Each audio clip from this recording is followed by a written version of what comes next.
Quase 2 milhões de brasileiros vivem hoje em territórios controlados pelo narcotráfico. No Rio de Janeiro e na economia do crime, mais de 300 mil jovens prestam algum tipo de serviço às facções. O número de crianças e de adolescentes aliciados pelo crime só aumenta.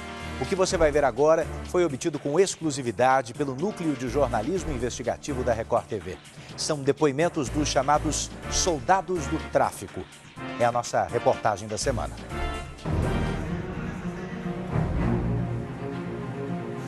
Jovens que exibem com orgulho fuzis exclusivos de Forças Armadas.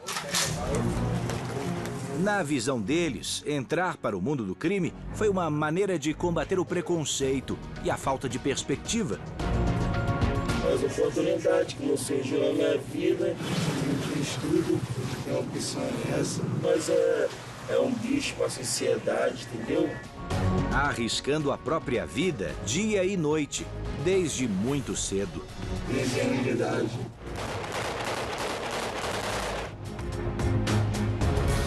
O Rio de Janeiro das praias e belezas naturais inigualáveis. Essa é a cidade maravilhosa que quase o mundo inteiro conhece.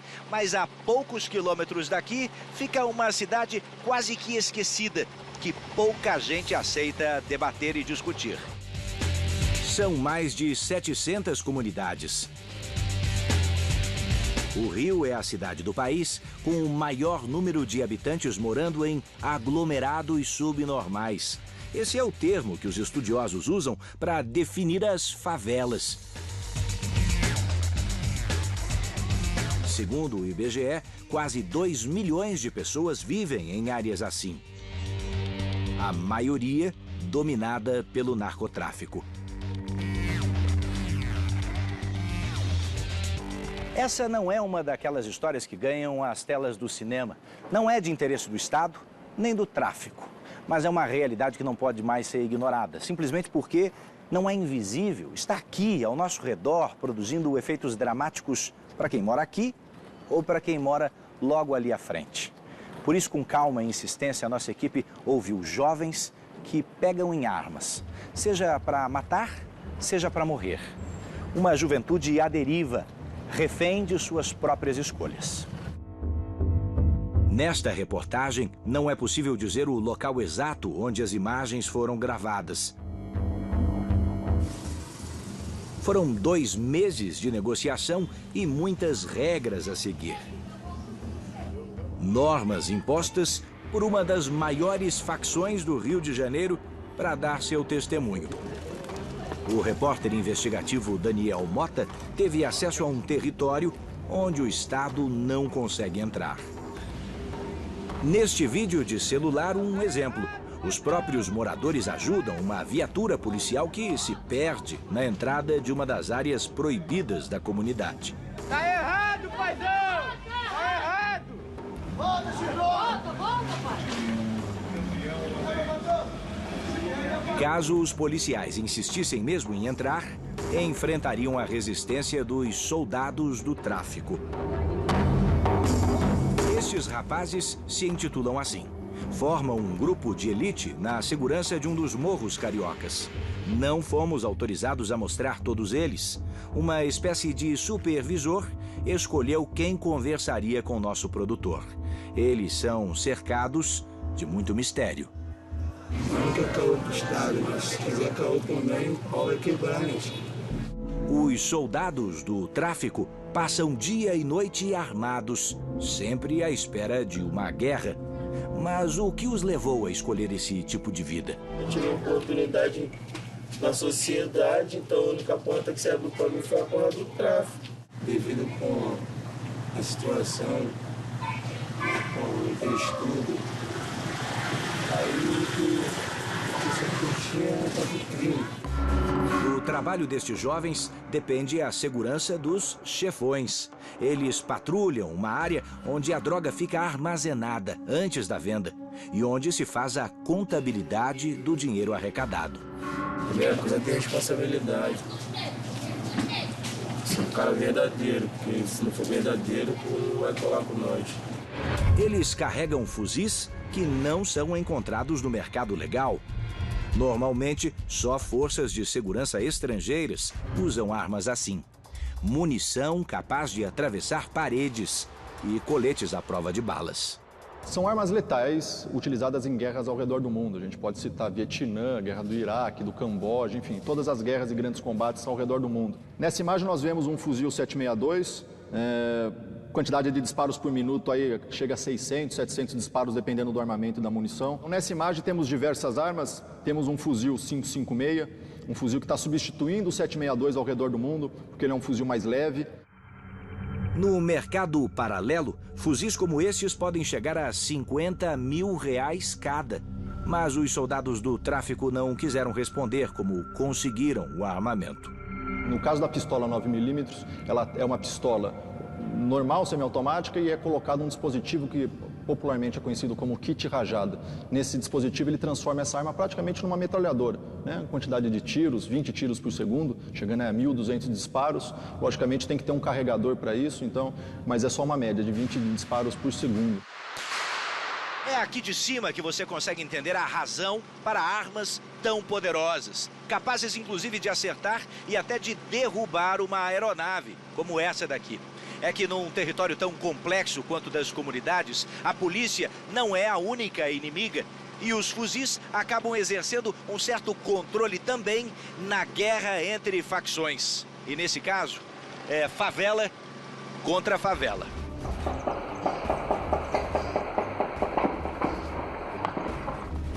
A adrenalina e a falsa sensação de poder que as armas trazem são outro trunfo do tráfico para atrair os jovens.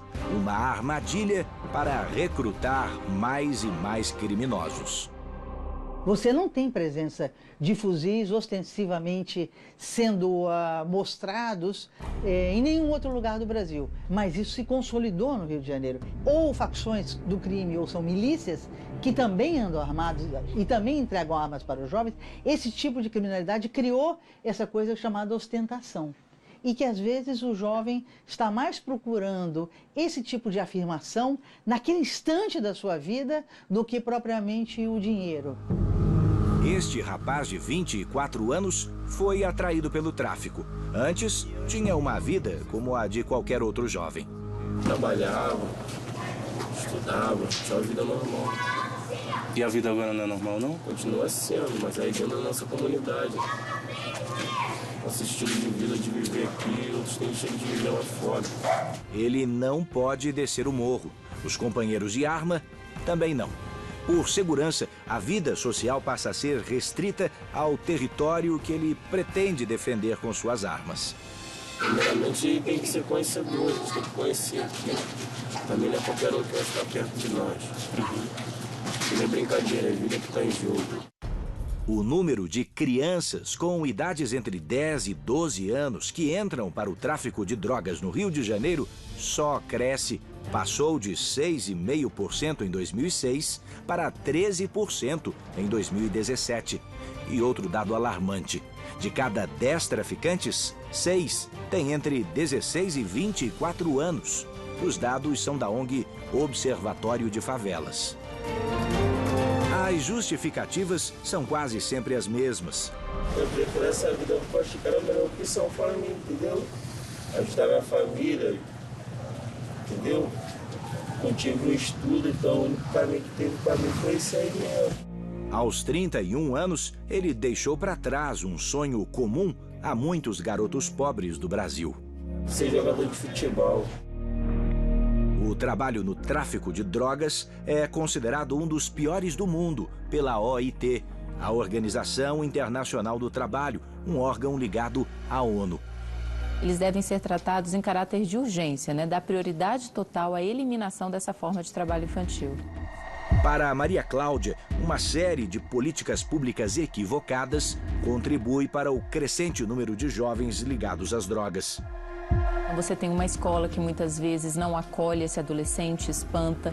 Você não tem alternativas de lazer, né? Você acaba tendo problemas também de desestruturação dentro da própria família, problemas de renda, sim. Então existe aí uma série de políticas que acabaram falhando e que faz com que acabam empurrando esse menino ou essa menina para o seu envolvimento com o tráfico de drogas. As marcas na parede são furos de bala. Este é o único colégio no complexo do Alemão. E já esteve na linha de tiro entre policiais e traficantes. E aqui é o terreno da escola, que é a escola. E tinha uma base aqui e as crianças estudavam ali. Em qualquer barulhinho que tinha, qualquer barulhinho, os policiais corriam para lá. Automaticamente, quem virava alvo? As crianças. Se a base deles era aqui, eles não tinham que ir para lá. O filho de Mariluce estudou aqui, na época em que a base da polícia era mantida no mesmo terreno. Todos os dias ela convivia com o medo de mandar o garoto para as aulas. Hoje, ele frequenta uma outra escola, bem mais longe de casa. E a vida da gente que mora no alto é muito mais difícil do que quem mora na entrada do morro. O depoimento dela reflete o sentimento de quem mora na comunidade, preso entre os combates de criminosos e policiais. Eles sempre dizem que é guerra ao tráfico, guerra às drogas. Não, a guerra é contra a gente, é contra o ser humano. Porque quando a gente não morre de bala, a gente morre de infarto, de AVC, de estresse, de depressão, principalmente as pessoas que estão com síndrome do pânico, que não conseguem sair direito de casa. A partir de agora, você vai ver histórias que provam. O crime não é a única maneira de lidar com o preconceito e com a falta de oportunidades. Paulo, por exemplo, tem 15 anos e cursa o primeiro ano do ensino médio. Nunca se envolveu com o tráfico. Trabalhei no hortifruti da minha mãe, na oficina do Sonota lá em cima. Eu sempre fui um trabalhador. Ele confirma que os moradores dos morros sofrem para vencer no asfalto. Pode ser branco, chegar lá, tranquilo, tá bonitinho, bem arrumado, chegar lá e falar que é da penha, o doutor fala, é favelado, é isso, aquilo. Sempre julga sem saber quem é as pessoas. Por meio de um projeto social, ele conseguiu um emprego numa agência bancária. Trabalha como aprendiz, mas sonha em ir mais longe. Vou virar um professor de educação física, ajudar minha família. Para combater o descaso, a comunidade reage como pode. Aqui no complexo da Maré, a luta contra a violência está estampada nos muros e materializada em forma de arte. Viver e trabalhar aqui dentro da comunidade é também olhar para o passado e para o futuro. Esse lugar onde nós estamos já foi o quê? Já foi uma fábrica que fabricava andaimes, né? E hoje virou um centro de arte. Você diria que hoje é uma fábrica de esperança? Também, de esperança, de arte, cultura, de futuro. A violência afugenta investimentos econômicos que foram substituídos por incentivos. Aqui, o garoto tem vez, até mesmo os soldados do tráfico. A gente não faz distinção, acho que essa é uma questão importante. Assim, a gente não quer distinguir as pessoas. Se elas vêm procurar, se elas estão afim, se elas querem, enfim, entrar para estudar, para fazer arte, para fazer cultura, elas vão ser acolhidas. Acho que esse é um papel que a gente tem aqui importante nesse espaço. Nascido e criado no Complexo da Maré, Edson cansou de perder amigos e parentes para a violência.